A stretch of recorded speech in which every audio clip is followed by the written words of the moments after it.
El siguiente informe de UNICEF, publicado en 2025, analiza la evolución reciente de la pobreza monetaria en los hogares con niñas, niños y adolescentes en Argentina. El documento señala una disminución de este indicador atribuida a la recuperación parcial de los ingresos familiares y el impacto de determinadas políticas sociales implementadas en el país. No obstante, advierte que persisten marcadas desigualdades, particularmente en hogares con bajos niveles educativos, en contextos de informalidad laboral y en barrios populares, lo que evidencia la necesidad de continuar profundizando las estrategias orientadas a la equidad y a la protección social. La definición teórica de este caso sería: una niña o un niño se considera en situación de pobreza monetaria cuando reside en un hogar cuyo ingreso promedio no alcanza el valor de la canasta básica total en términos monetarios, mientras que la unidad de análisis sería niños barra niñas. En cuanto a la dimensión económica barra monetaria, la primera variable es el nivel de ingresos del hogar. El indicador de primer orden es la tasa de pobreza monetaria infantil, que pasó del 52,7% al 47,8%. Un indicador de segundo orden es la tasa de pobreza extrema o indigencia, que bajó del 12,3% a entre 9,3% y 9,6%.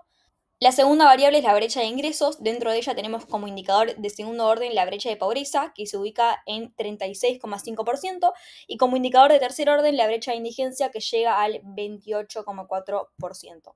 Y siguiendo con la dimensión social, la variable sería el contexto y estructura del hogar, el indicador de primer orden sería la pobreza infantil en hogares, el de segundo orden serían los hogares en barrios populares, que sería un 72,3%, el de tercer orden podría considerarse dos como que tienen de igual importancia, que serían los hogares monoparentales encabezados por mujeres, lo que sería un 60%, y los hogares con jefes en empleo informal, que sería un 68,4%.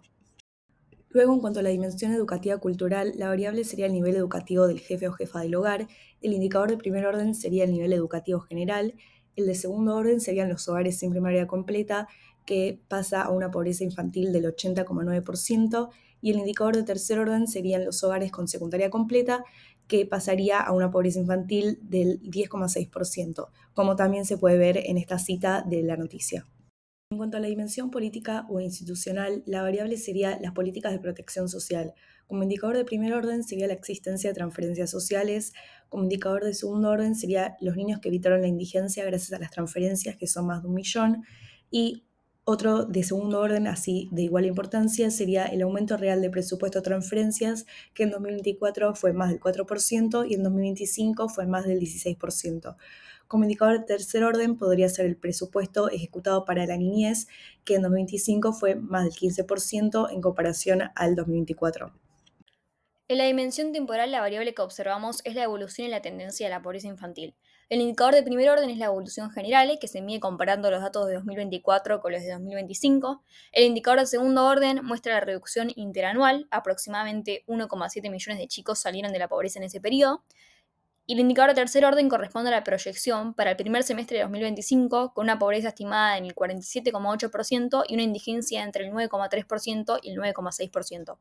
Hemos decidido llevar a cabo una modificación de dos indicadores. El primero es la tasa de pobreza infantil. En nuestro caso, decidimos medirlo usando la canasta básica alimentaria en lugar de la canasta básica total.